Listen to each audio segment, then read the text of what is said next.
இப்போ நம்ம பார்க்க போகிறது ஃபார் லூப் இன் ஷீஷா பற்றி தான் பார்க்க போகிறோம். ஸோ லூப்ஸ் தான் ஒன் ஆஃப் த கேட்டகரி தான் இந்த ஃபார் லூப் அப்படின்றது. ஸோ நம்ம ஒயில் அண்ட் டூ ஒயில் அப்படின்றத பார்த்துருந்தோம். ஒயில்ன்றது கண்டிஷனை செக் பண்ணிவிட்டு அதுக்கப்புறமா எக்ஸிக்யூஷன் பண்ணோம். டூ ஒயில்ன்றது எக்ஸிக்யூஷன் பண்ணிவிட்டு லாஸ்ட்டாக வந்து கண்டிஷனை செக் பண்ணோம். பட் இந்த ஃபார் லூப்ன்றது நம்ம தனித்தனியாக கொடுத்துருந்தது எல்லாத்தையுமே வந்து நம்ம சேம் லைன்லேயே வந்து டிக்ளேர் பண்ண போகிறோம். Variable initialization and conditioning and increment decrement operator இது எல்லாமே சேம் லைன்லேயே டிக்ளேர் பண்ண போகிறோம். ஸோ அதுக்கான கோட் வந்து ஃபார் அப்படின்றத நம்ம கிரியேட் பண்ணணும். சரிங்களா? ஸோ எங்கே கிரியேட் பண்ணி கேட்டிங்கன்னா மெயின் ஃபங்க்ஷனுக்குள்ள தான் நம்ம கிரியேட் பண்ண போகிறோம். இன்சைட் ஆஃப் ஃபார் அப்படின்ற இந்த லூப்பில் நம்ம என்ன பண்ண போகிறோம்னா வேரியபிள் நான் வந்து டிக்ளேர் பண்ணுறேன். ஸோ இன்டீஜர் ஏ அப்படின்ற ஒரு வேரியபிள் வந்து பார்த்தீங்கன்னா 1ன்னு ஒரு வேல்யூ வந்து நான் கொடுத்துட்டேன், செமிகோலன்.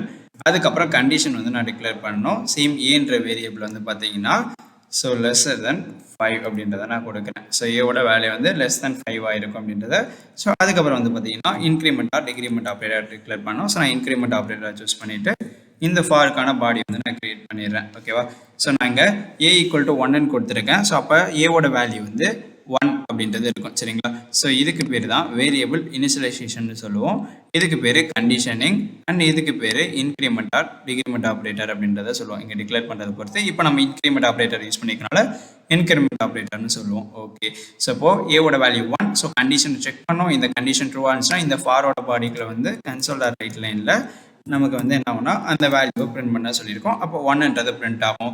அதுக்கப்புறம் இன்க்ரிமெண்ட்டுக்கு இங்கே வரும் ஏ ப்ளஸ் இருக்குது. ஏ ப்ளஸ் 1னா 1 + 1 2ன்ற வேல்யூ இங்கே இனிஷியலைஸ் ஆகும். கண்டிஷன் செக் பண்ணோம், இது ட்ரூ ஆனதும் நமக்கு 2ன்ற வேல்யூ வந்து நமக்கு பிரிண்ட் ஆகும். ஸோ அதுக்கப்புறம் திரும்ப என்ன ஆகும்னா 2 + 1 3ன்னு இன்க்ரிமெண்ட் ஆகும். இன்க்ரிமெண்ட் வேல்யூ இங்கே ஏன்ற வேரியபிள் இனிஷியலைஸ் ஆகும். ஸோ 3 <> 5. ஸோ இந்த கண்டிஷன் ட்ரூ. ஸோ இந்த ஃபார்வர்ட பாடிக்குள்ள வந்து 3ன்ற வேல்யூ பிரிண்ட் ஆகிரும். அதுக்கப்புறம் என்ன ஆகும்னா 3 + 1 அப்படின்ட்டு எனக்கு இன்க்ரிமெண்ட் ஆகும். 4ன்ற வேல்யூ இந்த ஏன்ற வேரியபிள் இனிஷியலைஸ் ஆகும். அப்போ 4 <> 5.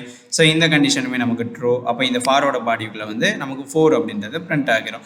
ஸோ இதுக்கப்புறம் ஏ ++க்கு வரும். ஸோ இங்கே வந்ததும் 4 + 1 5ன்ற வேல்யூ வந்து இனிஷியலைஸ் ஆகும். ஸோ அப்போ ஏ ஈக்குவல் டு 5ன்றது இருக்கும். ஸோ இங்கே கண்டிஷனை செக் பண்ணோம். ஸோ 5 <> 5 இருக்கு. ஸோ 5 வந்து 5ஓட சின்ன நம்பர்னு சொல்கிறோம். அப்போ இந்த கண்டிஷன் வந்து நமக்கு ஃபால்ஸ். ஸோ அப்போ இதோட இந்த ப்ரோக்ராம் வந்து நமக்கு ஸ்டாப் ஆகிரும். அப்போ ப்ரீவியஸாக வந்து அவுட்புட் வந்து பார்த்தீங்கன்னா 1லேருந்து 4 வரை இருக்கும். ஸோ இப்போ நம்ம இது ஸ்டார்ட் கொடுத்து இந்த ப்ரோக்ராமை ரன் பண்ணி பார்க்கலாம். நமக்கு பில்ட் ஆகும். ஃபர்ஸ்ட் வந்து பில்ட் ஆனதுக்கப்புறமா நமக்கு கம்பைலரில் அதாவது கமாண்ட் ப்ராம்ப்டில் நமக்கு வந்து அவுட்புட் வந்து ஷோ பண்ணி காட்டும். ஓகே. ஸோ இங்கே வந்து பார்த்தீங்கன்னா 1லேருந்து 4 வரை வந்து நமக்கு எக்ஸிக்யூஷன் ஆகும். ஸோ இதுக்கு பேர் தான் ஃபார் லூப் அப்படின்றது சொல்லுவோம். ஸோ அதாவது வேரியபிள் டிக்ளரேஷனாக இருக்கட்டும் and conditioning and increment operator. So இது எல்லாமே சேம் லைனில் கொடுத்துருக்கோம், டிஃப்ரெண்ட் லைன்ஸில் டிக்ளேர் பண்ணாமல். ஸோ இந்த ஃபார்ன்ற கீபோர்டு யூஸ் பண்ணி. ஓகே. ஸோ இதுதான் ஃபார் லூப் இன் சி ஷார்ப்னு சொல்லுவோம்.